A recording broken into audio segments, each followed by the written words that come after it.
Hello everyone, this is Shikha Chandral, tutor at Sri Rawatpura Sarkar Institute of Nursing, Mandla, and today I am talk about skeletal system. Today in this video I am talk about what is the skeletal system, its function, its constituent cells and tissues, about bone and types of the bones.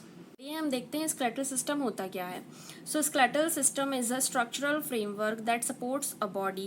It also provides protection for a soft tissues and internal organs and serve as an attachment for the body's muscles that push against it and apply force resulting in movement.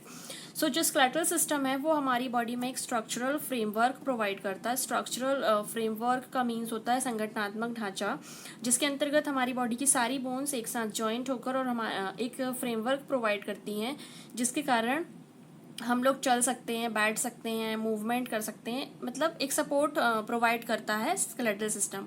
और साथ ही साथ ये हमारी body के जो soft tissues हैं, soft organ हैं, internal organs हैं, उन्हें प्रोटेक्ट करने का काम करता है और हमारी बॉडी के साथ मसल्स को अटैच करके रखता है.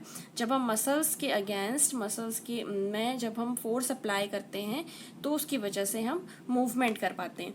जैसा कि आप इस डायग्राम में देख पा रहे हैं, राइट साइड पे हमारे स्केलेटल सिस्टम का इंटीरियर व्यू है. Interior view means front view and left side पे पोस्टीरियर व्यू है.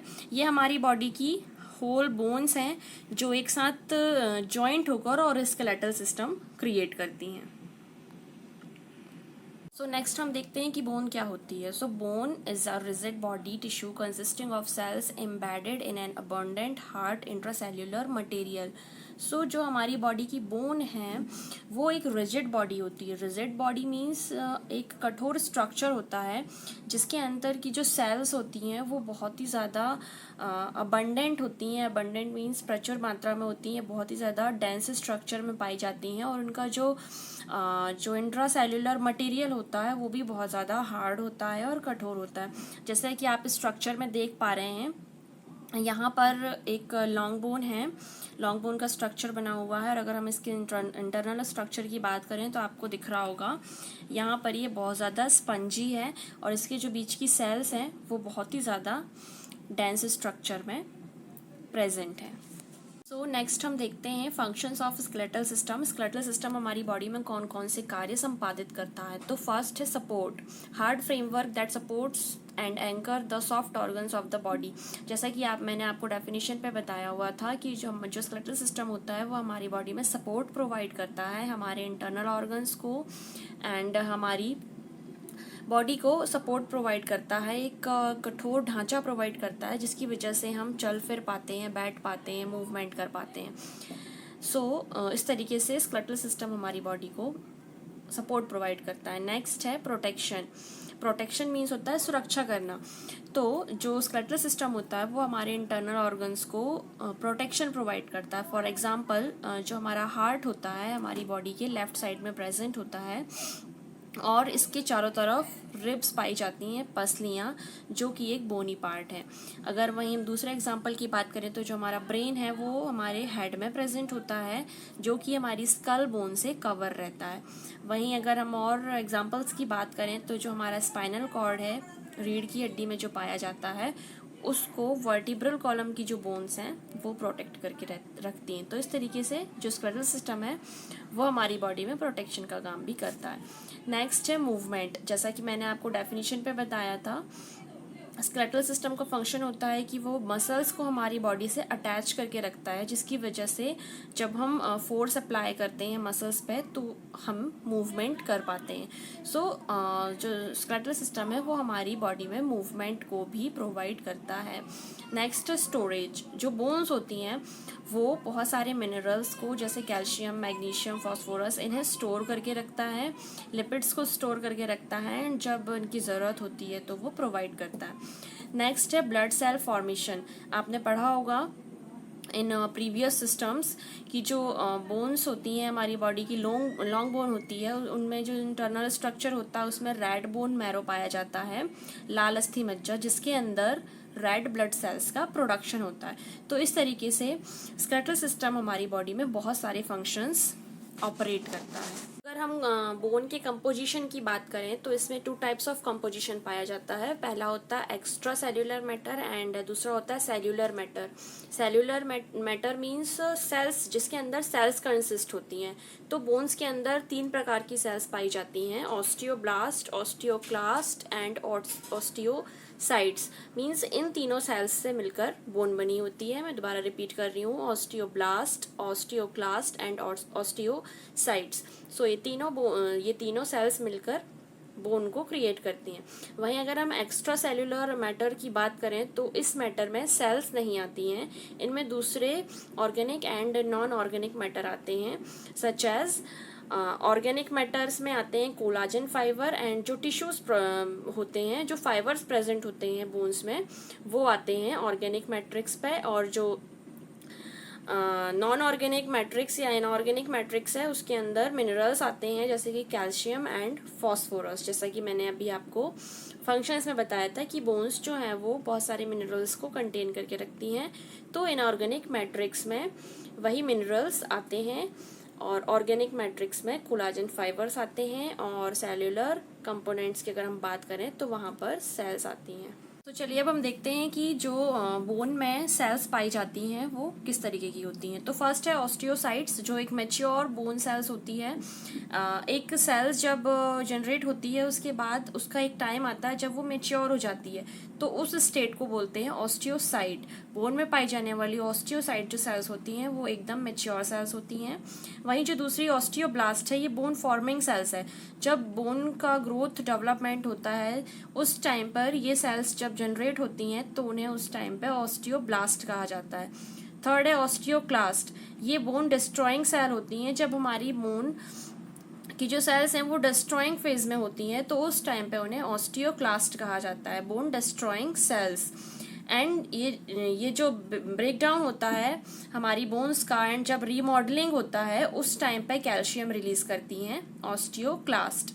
वहीं जब हमारी बोन रीमॉडल होती है, दोबारा से जनरेट होती है, उस टाइम पे जो प्रोसेस होती है उसमें ऑस्टियोक्लास्ट एंड ऑस्टियोब्लास्ट दोनों सेल्स इक्वली पार्टिसिपेट करते हैं। सो मैं आपको दोबारा से बताती हूँ, ऑस्टियोसाइट्स जो है वो हमारी बोन की मैच्योर सेल्स हैं, ऑस्टियोब्लास्ट जो हैं वो हमारी बोन फॉर्मिंग सेल्स हैं जब हमारी बोन जनरेट होती है उस टाइम की, एंड जो ऑस्टियोक्लास्ट होती हैं वो बोन डिस्ट्रॉइंग टाइम की सेल्स हैं। जब हमारी बोन डिस्ट्रॉयड होती है उस टाइम जो सेल्स बनती हैं उन्हें ऑस्टियोक्लास्ट कहा जाता है।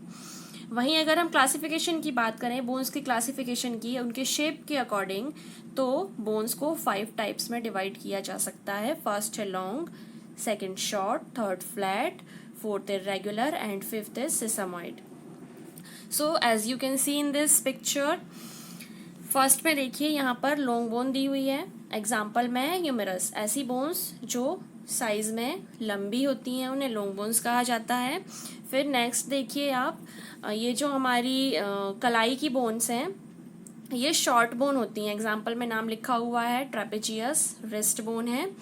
फिर आप देखिए फ्लैट बोन, फ्लैट बोन हमारा जो स्टर्नम होता है वो फ्लैट, जब फ्लैट जैसे नाम से ही आपको समझ में आ रहा है एकदम चपटा, ठीक है। तो ये जो क्लासिफिकेशन है ये शेप के अकॉर्डिंग किए गए हैं।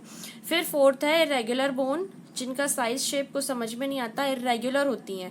एग्जाम्पल में देखिए जो हमारी वर्टिब्रा होती है उसकी जो बोन्स होती हैं वो इरेगुलर बोन्स में आती हैं। फिर नेक्स्ट है सिसामॉइड बोन, इसका एग्जाम्पल लिखा हुआ है पटेला, जो हमारी नी बोन है। चलिए अब हम देखते हैं इनको ब्रीफली टाइप्स को। तो फर्स्ट है long bone, they found in the limbs. A long bone contains shaft and 2 extremities. जो लॉन्ग बोन्स होती हैं वो हमारे लिम्स में पाई जाती हैं। लिम्स मीन्स हाथ एंड पैर, हमारी जो एक्सट्रीमिटीज होती हैं उनमें पाई जाती हैं। और इसमें शाफ्ट होता है और 2 एक्सट्रीमिटी कंटेन होती है। एक शाफ्ट होता है और 2 एक्सट्रीमिटीज होती हैं। What is shaft and extremities, ये मैं आपको बोन के स्ट्रक्चर में नेक्स्ट वीडियो में एक्सप्लेन कर दूंगी। सो अगर इनके एग्जाम्पल की बात करें हम तो ह्यूमरस एंड फीमर। ह्यूमरस जो हमारी हाथ की बोन होती है और फीमर हमारी थाई बोन होती है, ये लॉन्ग बोन के अंतर्गत आती हैं। नेक्स्ट है short bone. These have no shaft but they contain a spongy substance covered by a shell of compact bone. ये जो शॉर्ट बोन होती हैं इनमें कोई शाफ्ट, कोई एक्सट्रीमिटीज़ नहीं होती हैं। ये स्पंजी बोन को कंटेन करके रखती हैं जो कॉम्पैक्ट बोन के थ्रू कवर होता है। अगर हम इनके एग्जांपल की बात करें तो जो हमारे रिस्ट की बोन है, एंकल की बोन है, ये शॉर्ट बोन में आती हैं। नेक्स्ट है flat bone. Flat bone are as they sound strong flat plates of bone with the main function of providing protection of the body's vital organs and being a base for muscular attachment। जैसा कि नाम से ही आपको समझ में आ रहा, flat means चपटा। तो ये जो फ्लैट बोन्स होती हैं ये वाइटल ऑर्गन्स को, जो हमारे इंटरनल ऑर्गन्स है, सॉफ्ट ऑर्गन्स है, उन्हें मस्कुलर अटैचमेंट प्रोवाइड करती है। एग्जाम्पल के लिए स्कैपुला जो हमारी शोल्डर बोन है एंड स्टर्नम जो हमारी ब्रेस्ट बोन है। फोर्थ है irregular bone. These are bones in the body which do not fall into any other category due to their non-uniform shape. They primarily consist of cancellous bones with a thin outer layer of compact bone. So जो irregular bone होती हैं वो और किसी category में आ ही नहीं सकती, because इनका जो शेप है वो इर्रेगुलर है। इनके इरेगुलर शेप होने के कारण ये जो बोन्स हैं वो उसे हम किसी और कैटेगरी में नहीं रख सकते, इसलिए हम इन्हें सिर्फ इरेगुलर बोन की कैटेगरी में रख सकते हैं। और ये बोन्स जो हैं वो कैंसिलस बोन को कंसिस्ट करके रखती हैं और इनकी जो आउटर लेयर होती है वो कॉम्पैक्ट बोन की बनी होती है। Cancellous bone and compact bone क्या होता है मैं आपको मेरे नेक्स्ट वीडियो में एक्सप्लेन कर दूंगी। सो इरेगुलर बोन जो है उनका example vertebra and mandible. Mandible हमारी फेस बोन है एंड वर्टिब्रा जो है वो हमारी वर्टिब्रल कॉलम की बोन है। Sesamoid bone. Sesamoid bones are usually short or irregular bones embedded in a tendon. The most obvious example of this is the patella. So जो सेसामॉइड bone होती हैं वो बहुत ज़्यादा शॉर्ट होती हैं और इरेगुलर होती हैं, इनमें भी कोई शेप नहीं होता है। और ये हमारी बॉडी में पटेला जो बोन है वो हमारी बॉडी में सेसामॉइड बोन का एग्जाम्पल है। पटेला बोन हमारी नी बोन कहलाती है। सो ये जो बोन होती हैं इनका कोई शेप नहीं होता है और ये साइज में बहुत ही ज़्यादा शॉर्ट होती हैं, दैट्स वाई इन्हें सेसामॉइड बोन कहा जाता है। सो आई थिंक आपको ये सेशन समझ में आया होगा जो मैंने एक्सप्लेन किया। अगर उसमें आपको कोई भी डाउट होता है किसी भी प्रकार का तो आप मुझसे पूछ सकते हैं। Thank you so much.